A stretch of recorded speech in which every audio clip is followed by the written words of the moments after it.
สวัสดีครับผมวันนี้วันที่7มิถุนายนปี2568นะครับวันนี้เรามาพูดคุยกันในส่วนของกำลังพลสำรองนะฮะเรามาดูกันนิดนึงครับว่าคำว่ากำลังพลสำรองเนี่ยคือใครบ้างนะเดี๋ยวเรามาไขคำตอบนะครับแล้วก็เมื่อเวลาคับขัน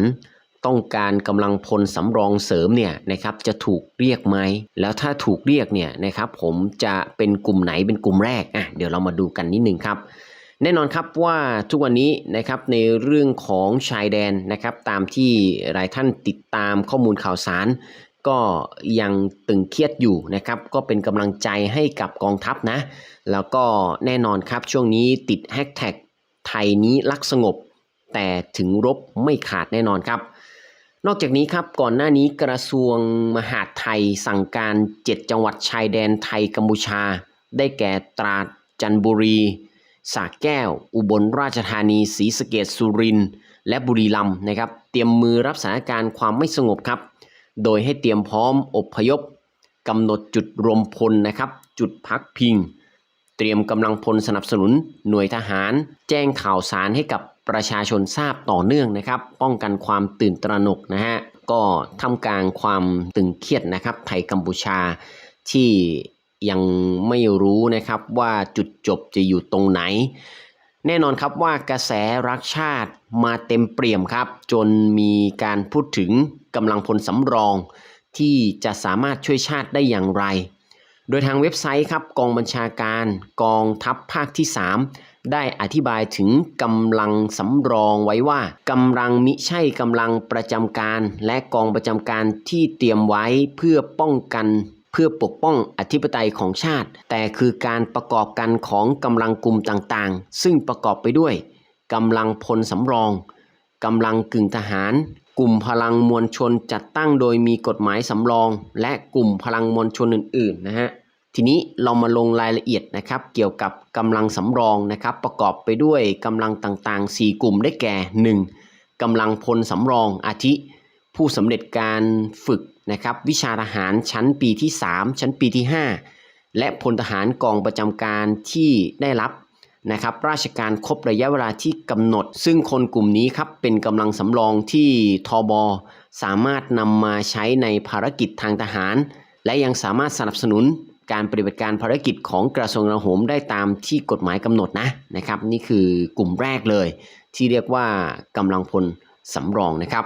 ต่อมาครับกลุ่มที่เรียกว่ากำลังกึ่งทหารเช่นตำรวจตระเวนชายแดนหน่วยอาสาสมัครทหารพรานและหน่วยกองนะครับอาสาสมัครรักษาดินแดนซึ่งเป็นกลุ่มบุคคลพลเรือนนะครับที่ได้รับการฝึกวิชาทหารให้มีความสามารถในการทำการรบนะครับนี่ฮะก็เป็นกลุ่มที่เรียกว่ากำลังกึ่งทหารนะครับ3ครับกลุ่มพลังมวลชนจัดตั้งโดยมีกฎหมายสำรองเช่นนักศึกษาวิชาทหารไทยอาสาป้องกันชาติและกลุ่มกองหนุนเพื่อความมั่นคงของชาติครับนี่คือลำดับกลุ่มที่3นะครับต่อมากลุ่มที่4ครับก็คือกลุ่มพลังมวลชนอื่นๆเช่นกลุ่มลูกเสือชาวบ้านกลุ่มสตรีอาสาสมัครรักษาดินแดน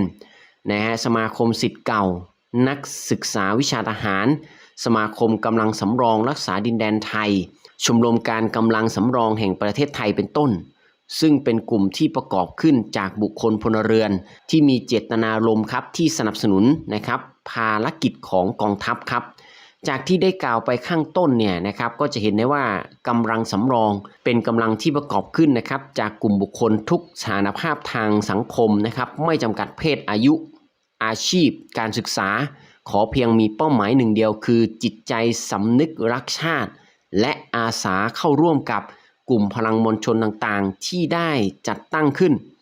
โดยในยามนะครับสถานการณ์บ้านเมืองที่เป็นปกติจะเป็นการรวมตัวกันเพื่อทำประโยชน์ให้กับประเทศชาติตามขีดความสามารถของตนสรุปสั้นๆนะครับได้ว่ากำลังสำรองคือพลังแห่งมวลชนคือพลังแห่งการรักษาดินแดนนั่นเองนะครับ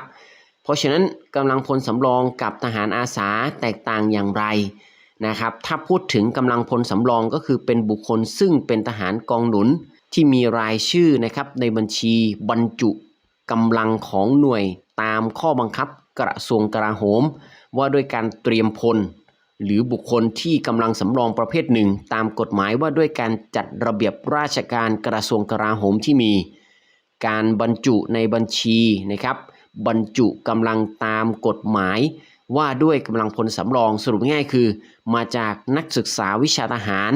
และพลทหารกองเกินประจำการที่ปลดเป็นกองหนุนแล้วนะครับส่วนทหารอาสาเนี่ยนะครับก็เป็นกำลังพลสำรองที่เข้าทำหน้าที่ทหารเป็นการชั่วคราวมีทั้งประเภทที่เป็นนายทหารสัญญาบัตรหรือนายทหารประทวนหรือพลทหารประจำการแต่ไม่ใช่อาสาสมัครทหารพรานนะครับ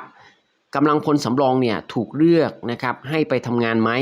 การเลือกกำลังพลสำรองเข้ารับราชการทหารหมายความว่าการนำนะครับกำลังพลสำรองเข้าไปปฏิบัติภารกิจตามอำนาจหน้าที่ของกระทรวงกลาโหม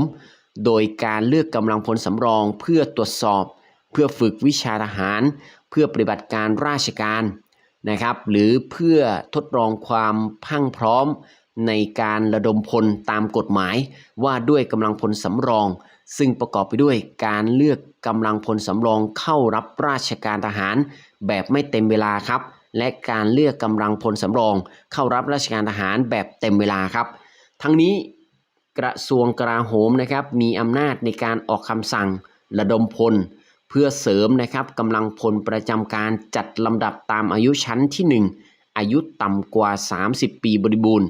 ชั้นที่2ครับอายุ30ปีบริบูรณ์แต่ไม่ถึง40ปีแล้วก็ชั้นที่3อายุ10ปีบริบูรณ์แต่ไม่ถึง46ปีและนะครับผู้พ้นกำหนดการรับราชการอายุเกิน46ปีบริบูรณ์ครับอันนี้ก็เป็นข้อมูลที่นะครับนำมาไล่เรียง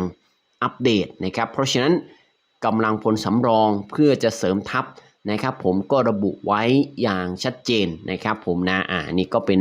สิ่งที่นำมาอัปเดตกันในวันนี้นะครับผมเพื่อให้เราเห็นว่าเรามีกลุ่มอื่นๆนะครับที่เตรียมพร้อมสำหรับการสนับสนุนกำลังพลนี้นะครับผมขอบคุณข้อมูลจากกองบัญชาการนะครับกองทัพภาคที่3ที่แจกแจงรายละเอียดนะครับผมนะที่น่าสนใจสำหรับในเรื่องของกำลังพลสำรองว่าเป็นกลุ่มไหนอย่างไรนี่ก็เป็นในช่วงของอย่างที่บอกครับให้กำลังใจนะสำหรับในเรื่องของเกี่ยวกับนะผู้ที่รักษาดินแดนนะครับอยู่ในเรื่องของตอนนี้นะครับผมก็ถือว่าช่วยเหลือนะครับขับเคลื่อนนะครับร่วมกันแน่นอนนะครับไทยนี้รักสงบครับแต่ถึงรบไม่ขาดแน่นอนนะครับผมเอาละภาพประมาณนี้นะครับเป็นกำลังใจให้กันเดี๋ยวมีความคืบหน้าอื่นใดเพิ่มเติมเราจะนำกลับมาพูดคุยแบ่งปันอัปเดตให้กับทุกท่านได้รับทราบแน่นอนนะครับผมขออนุญาตภาพประมาณนี้ครับเดี๋ยวเจอกันใหม่ครับในครั้งต่อไปขอให้ท่านโชคดีและมีความสุขครับสวัสดีครั